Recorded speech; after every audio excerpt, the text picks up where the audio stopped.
নীরা, রাজধানী সহ সারা দেশের তাপমাত্রা নিয়ে সর্বশেষ কি তথ্য জানালো আবহাওয়া অফিস?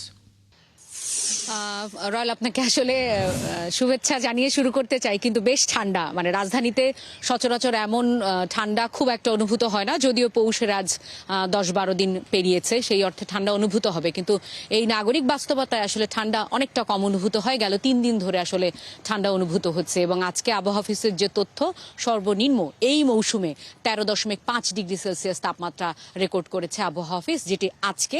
এবং যশোরে সারা দেশের মধ্যে সর্বনিম্ন তাপমাত্রা রয়েছে যশোরে 9 ডিগ্রি সেলসিয়াস। শুধু যশোর নয়, ওই অঞ্চলের আরো কয়েকটি জেলাতেই কিন্তু 9 ডিগ্রি সেলসিয়াস তাপমাত্রা রয়েছে।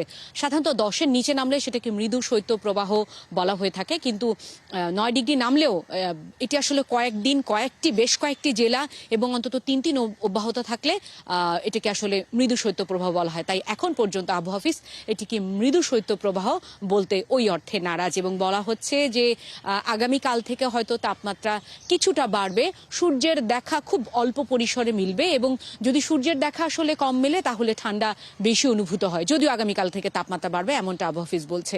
এবং আবহাওয়া অফিসের পূর্বাভাস যেটি, যে জানুয়ারির হয়তো 3 তারিখের পর থেকে তারা আরেকটি পূর্বাভাস দেবে, এবং জানুয়ারিতে বেশ কয়েকটি শৈত্যপ্রবাহ রয়েছে, যেটি আমরা এর আগেও লক্ষ্য করেছি, তেমনটা আবহাওয়া অফিস বলছিল।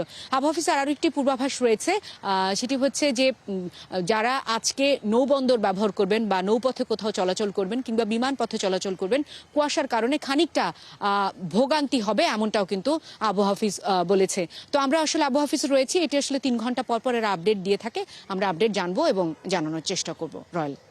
ধন্যবাদ শারমিন নীরা, খবর রাখতে থাকুন। দর্শক, আমাদের সাথে আমাদের সহকর্মী শারমিন নীরা যুক্ত ছিলেন আবহাওয়া অফিসের সামনে থেকে, জানাচ্ছিলেন শীত নিয়ে সর্বশেষ খবর।